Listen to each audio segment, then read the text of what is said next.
আসসালামু আলাইকুম প্রিয় শিক্ষার্থী বন্ধুরা, এবছর যারা এসএসসি পরীক্ষা দিবা তোমাদের ৯ নং প্রশ্নের কি থাকবে একটু দেখো। ৯ নং হচ্ছে স্টোরি। অনেক শিক্ষার্থীরা পারে না। আমি 2 মিনিটে তোমাকে স্টোরির একটা নিয়ম দিব।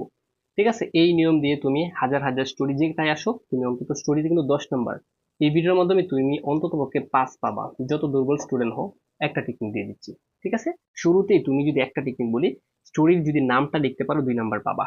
তাহলে শুরুতেই তোমার খাতাতে লিখবা আনসার টু দ্য কোয়েশ্চন নম্বর 9। 9 লেখার পর এখানে যে গল্পটা, এই যে গল্পটা হুবহু তুলবা আগে। তোলার পর উপরে উপরে উপরে আগে একটা টাইটেল দিতে হবে, নাম দিতে হবে। তাহলে দেখো ওয়ান্স আপন এ টাইম, এখন দেখ, দেয়ার ওয়াজ a king. There was a king, একটা রাজা ছিল যাকে বলা হয়তো কি, এই যে দেখো, মেডিস। হ্যাঁ, মেডিস। তার মানে একটা রাজা সম্পর্কে আসছে। তাহলে স্টোরির নাম অনেকে পারে না। তুমি না পারলে কোনো প্রবলেম নাই, তুমি কি লিখবা আগে স্টোরি, তুমি লিখবা যে স্টোরির নাম হচ্ছে এ কিং। ঠিক আছে, একটা রাজা। অথবা তুমি এভাবে দিতে পারো এ কিং। অনেকে স্টোরির নাম পারে না, যদি নাম না পারো জাস্ট দিবা এ কিং, একজন রাজা।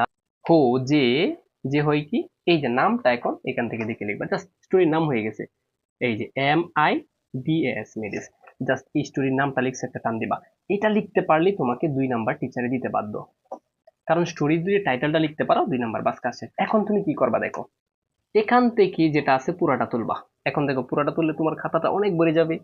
অনেকে বসে থাকে, বসে থাকবে কেন, 100-এ 100 আনসার করে আসবে। বাস তুমি এই প্রশ্ন থেকে পুরাটা তুললা। এই পুরাটা কিন্তু তুলতে হবে। এখন দেখো কমপক্ষে তোমার খাতায় অর্ধেক পৃষ্ঠা ভরে যাবে, বড় বড় করে লিখবা। ঠিক আছে, তার মানে তুমি দেখো টাইটেল লিখলা, তুমি টাইটেলটা লিখছো, এই যে টাইটেল লিখছো একটা, এরপরে তুমি অনেকটা লিখছো। লিখার পর এরপর থেকে তোমাকে এই কাহিনীটা যেখানে শেষ হয়েছে এখান থেকে পরে লিখতে হবে। এখন তুমি পারো না, সর্বশেষ হচ্ছে তুমি কি এই টেকনিক এখানেও পারো না। এখন স্টোরির একটা নিয়ম আছে, জাস্ট এখানে বসিয়ে দিবা।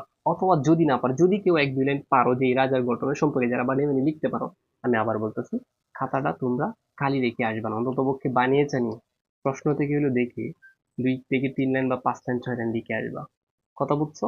একটা হচ্ছে যে something is better then nothing, অর্থাৎ নাই মামার চেয়ে কানা মামা বলো, মানে তুমি খাতা খালি তো আবার চেয়ে কিছু লিখে আসবা।